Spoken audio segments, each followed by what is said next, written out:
l'épicerie fine dévoile à travers une escapade gourmande le plus doux de tous les bleus, la fourme d'Ambert. Depuis plusieurs siècles, ce fromage traditionnel fait la fierté du Mont du Forêt et se distingue par ses appellations d'origine contrôlée et protégée. La fourme d'Ambert est vraiment très intéressante parce que c'est un fromage avec une personnalité, mais juste ce qu'il faut pour qu'elle soit accessible à tout le monde. Son cœur est crémeux, légèrement bleuté. Hein, ça reste un bleu au lait de vache. Produite en Auvergne, la fourme d'Ambert bénéficie de la richesse et de la biodiversité de ce terroir, ce qui lui confère un parfum subtil et délicat. Avec deux personnalités, je trouve, ce fromage-là, parce que d'aspect extérieur, il est un petit peu austère, je trouve. Et puis quand on l'ouvre, là, c'est toute la générosité d'une belle dame qui est là, qui nous est offerte. Il y a juste à croquer dedans. En Auvergne, pays des volcans, les légendes sont monnaie courante. À Ambert, dans le Puy-de-Dôme, certaines de ces légendes font la fierté de ses habitants.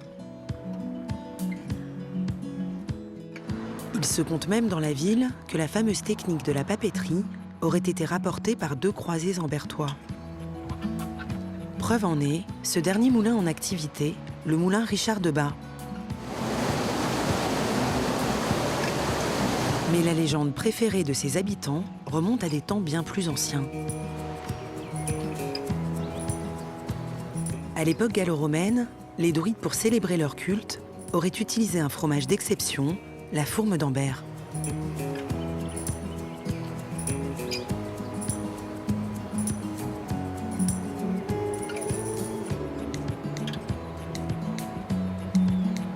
À 19 km d'Ambert, Fournol. Ici, les habitants vivent depuis 3 générations une histoire passionnelle, celle entretenue par la famille Thuer et la fourme d'Ambert.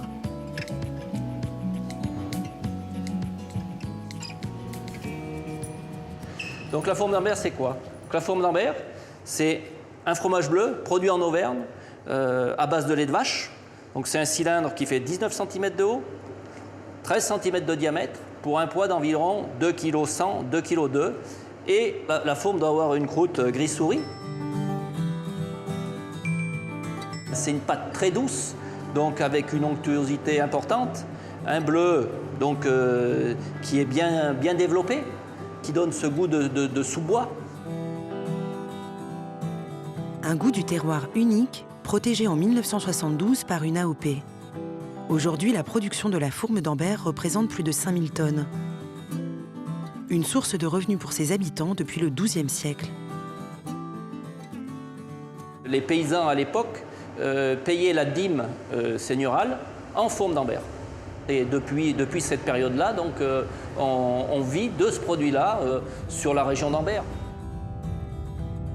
Maintenir des emplois, maintenir une vie sociale, c'est très important pour nous dans cette région qui est quand même une zone de moyenne montagne et une zone qui n'est pas facile à vivre. Mais au XIXe siècle, certains n'appréciaient guère ce fromage qu'on surnomme grande dame au cœur tendre.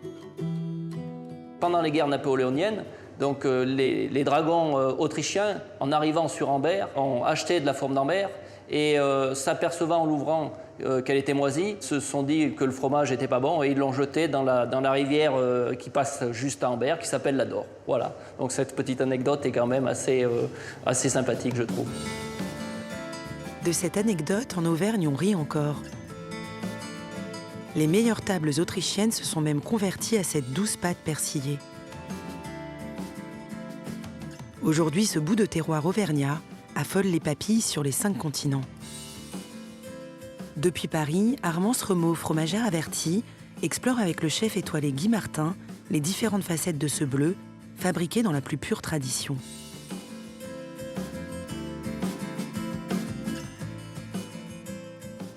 Un beau fromage avec une forme élancée et qui lui vaut son surnom de grande dame au cœur tendre. Alors, on va voir s'il a vraiment le cœur tendre. On va voir ça, on va l'opérer tout à l'heure. Alors, donc, ce sont des fromages qui viennent de moyenne montagne, hein, jusqu'à près de 2000 mètres quand même, enfin, ou 1500 mètres, Voilà. c'est ça? Voilà, entre 600 et 1600 mètres en Auvergne et dans le massif du Forez. Donc, principalement, voilà, dans le massif du Forez. Alors, c'est un fromage qui est persillé, c'est un bleu, mais c'est un bleu qui n'a pas, je dirais, la personnalité d'un roquefort. C'est un fromage qui est facilement, qu'on peut facilement déguster. Tout à fait, c'est un bleu, donc couleur bleu ciel, qui va être tout en douceur et qui est le bleu, disons, qui est le plus, qui plaît majoritairement, disons, au plus grand nombre, qui est tout à fait abordable et sur un plateau, c'est le bleu qu'on va mettre en priorité parce que justement, pas de risque vraiment d'avoir trop de rejet. Alors, ce fromage, donc, c'est un fromage de vache? Oui, au lait de vache, tout à fait. C'est un fromage au lait de vache. C'est une AOP, hein, ce fromage est une AOP. C'est une AOP depuis, c'est une AOC depuis 72 et une AOP plus récemment. Plus récemment, donc Voilà. on est dans un fromage de qualité. Est-ce que vous pouvez un petit peu expliquer peut-être cette croûte, ces couleurs, Oui, cette forme, le poids? Alors donc c'est un beau cylindre qui va faire environ 20 cm de haut, 19 cm de haut et avec un diamètre de 13 cm. La croûte est ce qu'on appelle une croûte fleurie, de couleur grise. On peut voir par endroits des petites moisissures qui vont avoir des couleurs parfois un petit peu jaunes ou orangées. Voilà, c'est un bel aspect, assez rustique. S'il y a des petites moisissures, c'est plutôt une qualité. Hein, tout à fait, tout à fait. Ah oui. C'est une qualité, c'est des micro-organismes qui se sont développés. Qui se développent, c'est un très bel les caves. affinage, tout à fait. Alors, il a un cœur tendre, je vous laisse faire. Alors. Oui. Pour le couper, on va l'allonger. On utilise un instrument qui s'appelle une lyre. Voilà. C'est bien pratique hein, pour couper. Hein. Ah, c'est l'élément indispensable. Indispensable, tout à fait, pour les bleus, que ce soit les roqueforts, les fourmes. Voilà. Donc c'est vrai qu'on ne se doute pas, quand on le voit comme ça de l'extérieur, qu'il est si beau, si généreux à l'intérieur, avec un bleu qui est donc bleu ciel, comme on l'évoquait, et une répartition aussi du persillage bien uniforme. D'accord. Alors, est-ce qu'il y a des périodes où ces bleus sont meilleurs? Eh bien, toujours, disons, au niveau du printemps et de l'été, quand les vaches sont à nouveau au pâturage. Donc, vu qu'elles ce sont des fromages qui ont au minimum un mois d'affinage, voilà, il faut attendre, il faut attendre au mois de mai. À partir du mois de mai, donc jusqu'à l'automne, jusqu'à ce que les vaches reviennent dans les étables, c'est ça? C'est les meilleurs moments pour consommer les fromages à affinage court. La particularité de la fourme, c'est son goût de sous-bois, vraiment, qui se reflète dans la croûte et une petite pointe aussi salée au centre. Voilà, c'est un fromage bien souple, assez humide, très agréable, très onctueux en bouche.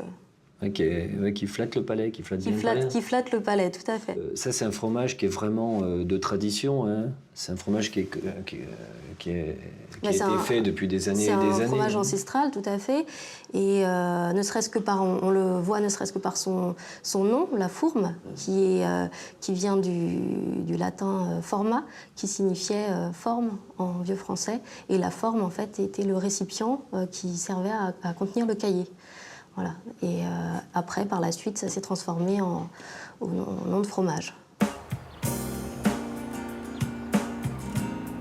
Les hautes terres auvergnates.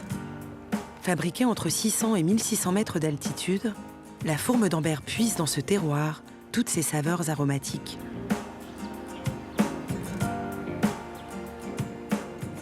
Comme tous les producteurs de lait de la filière AOP Fourme d'Ambert, Florent Vialard doit mettre ses vaches au pâturage au moins 150 jours par an.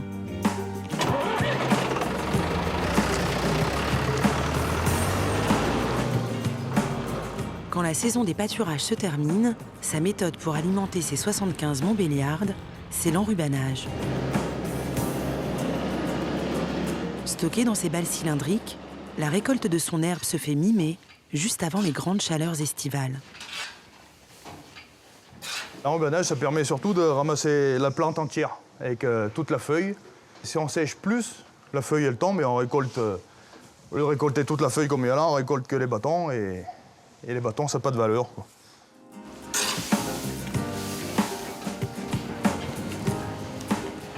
Un fourrage de montagne provenant exclusivement de la zone d'appellation.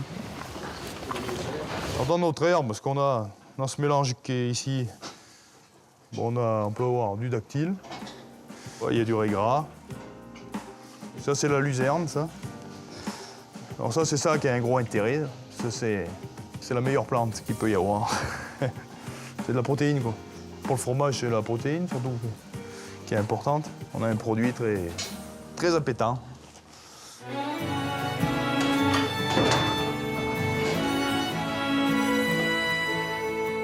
Retour à Fournol. La fromagerie de la famille Thuer tourne à plein régime. Prête à accueillir dans ses cuves le lait de Florent Vialard.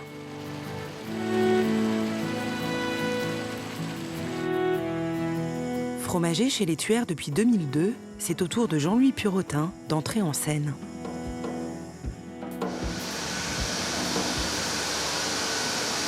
La fourme d'Ambert ne serait rien sans son champignon bleu. Donc c'est un Pénicillium roqueforti. Donc c'est un champignon naturellement présent dans le seigle. Nos arrière-arrière-grands-parents se servaient de ce champignon-là pour mettre dans les fromages. Et ça faisait la fourme d'Ambert.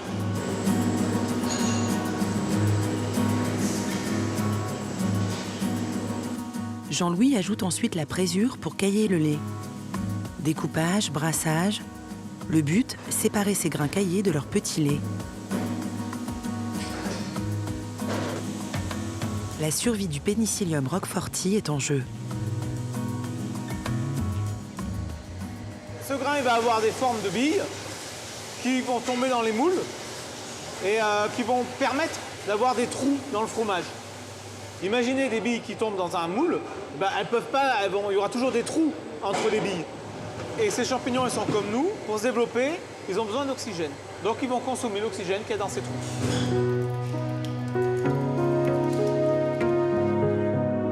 Les faisselles bien égouttées, des mains expertes en salage prennent le relais. Un coup de main ancestral.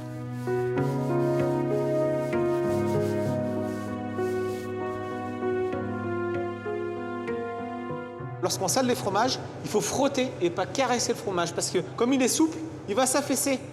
Donc le sel, il va enlever une partie de l'eau et en même temps il va croûter. Et cette croûte va servir en fait de structure à la fourme. C'est vraiment, il y a cette action mécanique de frottage du sel sur la croûte qui fait tout. On voit cette rotation qu'il a dans la main, c'est un coup de main qu'à prendre.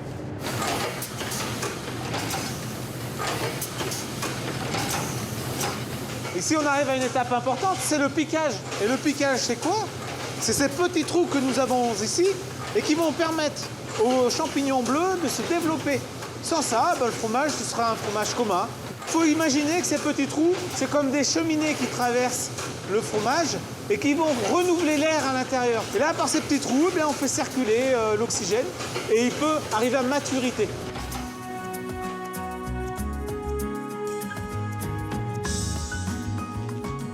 « 28 jours minimum, c'est le temps nécessaire au Pénicillium roqueforti pour se dévoiler, tout en saveur et tout en subtilité. La grande dame au cœur tendre peut enfin porter le nom de fourme d'Ambert.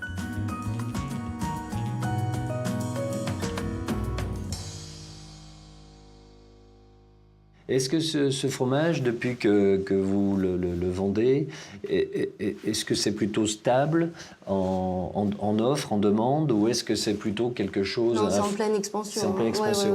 Oui, c'est vraiment... même pour les bleus en général, hein, il y a, je pense que ça doit être la connaissance aussi des clients qui évoluent et du coup il y a beaucoup plus de demandes sur les bleus et notamment sur la fourme, on en passe beaucoup plus. Ouais. Donc c'est un marché qui est soutenu, ça veut dire que pour les producteurs, c'est très bien, il y a un bel avenir, tout à fait. Et puis c'est aussi un des rares fromages, c'est assez rigolo, en boutique on a plutôt tendance à proposer des quantités assez adaptées aux besoins du client, notamment pour une consommation assez immédiate ou dans les 3-4 jours. Et la fourme, bien souvent, spontanément, on va nous dire « Oh ben mettez-moi un bout un petit peu plus important parce que je vais l'utiliser en cuisine ». C'est facilement utilisable en cuisine pour beaucoup de choses et ne serait-ce que dilué avec un petit peu de lait sur des pâtes. Et voilà. Et du coup, c'est vrai que maintenant, moi-même, j'ai tendance en proposer plus que je le ferais pour un autre fromage. Ouais, ouais. Là, donc, ça veut dire, si c'est un fromage dont le marché est soutenu, les exploitants, l'avenir est plutôt optimiste.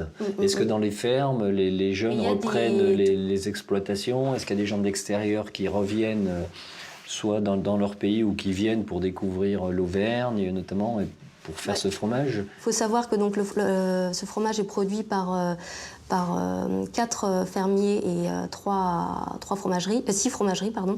Et c'est donc dans les 4 fermiers, il y en a un qui s'est installé tout récemment. Et puis aussi, il y a beaucoup de demandes pour les produits fermiers et il n'y a pas assez de production encore pour le moment. Donc bon, c'est voilà. plutôt bien. Ouais, ouais. Alors peut-être, il est On quand y même... va Bah oui, on y va, il est quand même vraiment tentant. On y va. Alors la fourme d'Ambert, traditionnellement, elle se coupe plutôt comme ceci en rondelles. Oui. Voilà. Et après, en boutique, on peut la couper, on la coupe différemment. On va l'opérer plus comme ceci pour faire des parts. Alors soit on propose ce qu'on appelle un quart de fourme, comme ceci, sur un plateau, c'est très beau. Ah, c'est très très beau, c'est très Voilà, très beau. parce qu'on a les notes le bleutées. côté, on a vraiment la coupe dans les deux sens, donc on se rend bien compte de l'importance du bleu. Voilà. Et après, on va faire des petites parts comme ceci, voilà, comme un gâteau. Alors, on la goûte? Oui. Tout à fait, hein, on l'a goûté. Et c'est vrai que ce bleu, c'est une note de crème aussi qu'il y a dans le... Elle a une pâte ivoire assez c'est magnifique, bien hein. crémeuse. Vous voyez le persillage bleu clair, un petit peu vert à certains endroits. La pâte souple, comme on disait. Voilà, non, c'est très généreux, c'est très onctueux. Voilà, je vais vous couper un petit.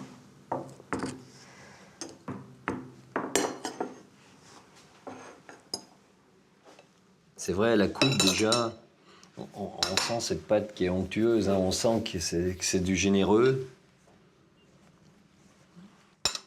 Au nez, c'est pas trop violent. C'est pas affolant, non. Ouais. Il y a le côté un peu salé aussi qu'on retrouve, qui est agréable, qui titille le palais, qui peut donner envie de revenir. Bon, voilà, c'est... Et il y a l'attaque qui est assez salée, un peu forte. Et puis sur la fin, on a l'onctuosité, la douceur qui reste à la fin. Ouais, un peu d'amertume aussi, oui, tout à fait. Ouais, il est bien.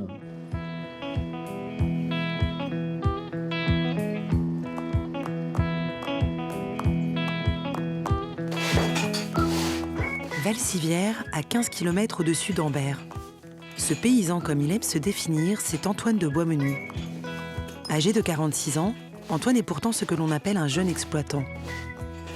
Car avant 2007, Antoine, c'était plutôt ça. Un jeune cadre parisien employé dans les organismes agricoles.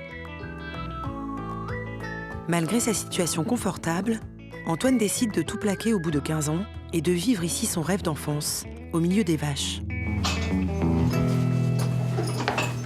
En fait, j'ai passé toute mon enfance, toutes mes vacances à côté de sur la Chaise-Dieu, qui est donc à une quarantaine de kilomètres d'ici, dans les fermes, près de la maison de vacances de mes parents, ce qui m'a donné le virus. Et donc je m'étais dit que dans ma réflexion, dans mon rêve, l'idéal, c'était que mes vaches pâturent l'été sur les montagnes et donc fabriquer des fromages qui soient des fromages du territoire. Donc du coup, le choix de la fourme d'Ambert s'est imposé de lui-même. Un pari fou pour cet ancien cadre parisien, pas si sûr.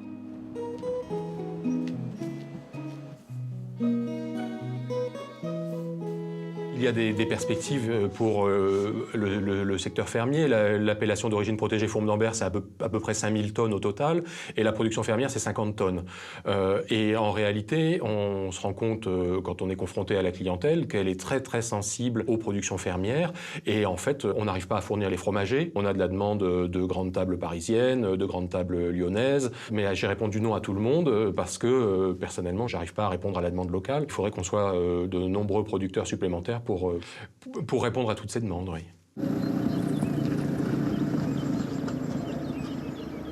Comme tout participant à la démarche AOP Fourme d'Ambert, Antoine est contrôlé de façon régulière.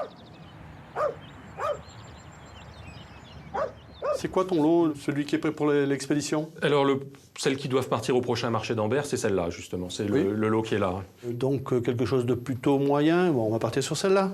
Elle est pas trop mal. Elle est pas mal. L'objectif, c'est de faire un contrôle du produit et de la qualité du produit. Donc on réunit un jury qui non seulement va donner une note, mais pourra aussi sanctionner le producteur en déclarant que le produit est non conforme. Donc on fait ça régulièrement, c'est-à-dire 6 fois dans l'année.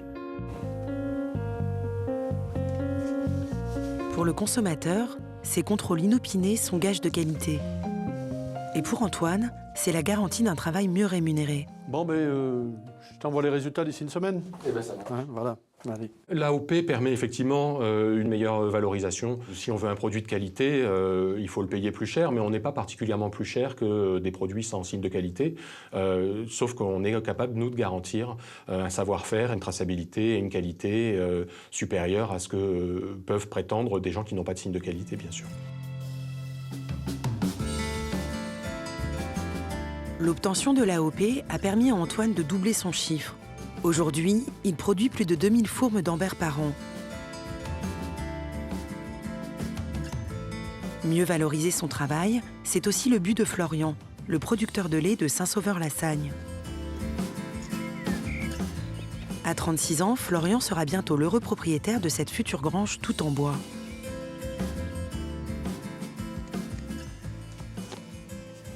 On a investi dans un séchage en grange pour faire du foin, pour passer de l'enrubanage au foin, quoi. Le consommateur aujourd'hui veut un goût du naturel, du foin, c'est une bonne image, quoi. C'est une image, c'est propre, ça n'a pas de bâche, ça sent bon. Ça... 500 000 €, une somme pour ce producteur de lait.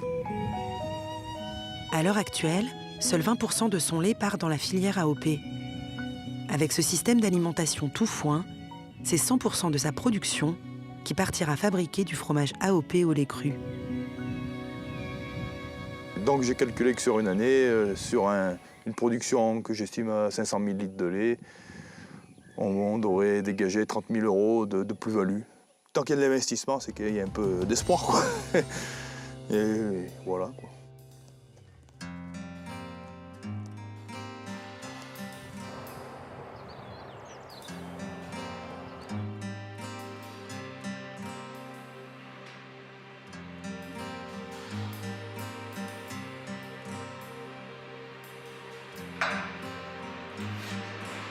Voilà, je vous ai préparé, façon un peu maquis, votre fourme d'Ambert enrobée dans du magret de canard avec un riz façon japonais. Et je crois que voilà, c'est une recette qui dénature pas le produit. Il est présent. La rondeur du riz va apporter quelque chose et le magret de canard, cette personnalité. Et puis un trait de vinaigre balsamique de la meilleure qualité possible. Magnifique, ça donne envie. Merci. C'est très élégant. C'est vrai que le magret de canard avec la fourme, je connaissais, mais alors sur le côté maquis, c'est surprenant. La fourme a un côté très liant aussi, en bouche, là, c'est vraiment très agréable, très très bon. Voilà, après on peut remplacer le magret éventuellement par un bœuf. Carpaccio de bœuf, ça marche aussi très très bien. Séché ou cru? Alors en cru? Ouais, un peu séché, ou cru ou séché, les deux. Soit style jambon, il y a des jambons de bœuf qui sont vraiment bien, soit en cru. Peut-être après, il faut soutenir un petit peu plus en poivre.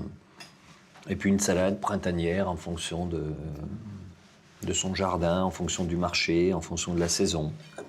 Là, on a les différentes textures, le croquant du riz, l'onctuosité, la mâche, c'est... Là, on a essayé de travailler sur cette recette en verticale, les dégustations. Il y a quand même une longueur en bouche, mais une verticalité sur les sensations. Même s'il a de la personnalité, elle a moins de personnalité qu'un bleu de brebis, par exemple. Elle est plus subtile.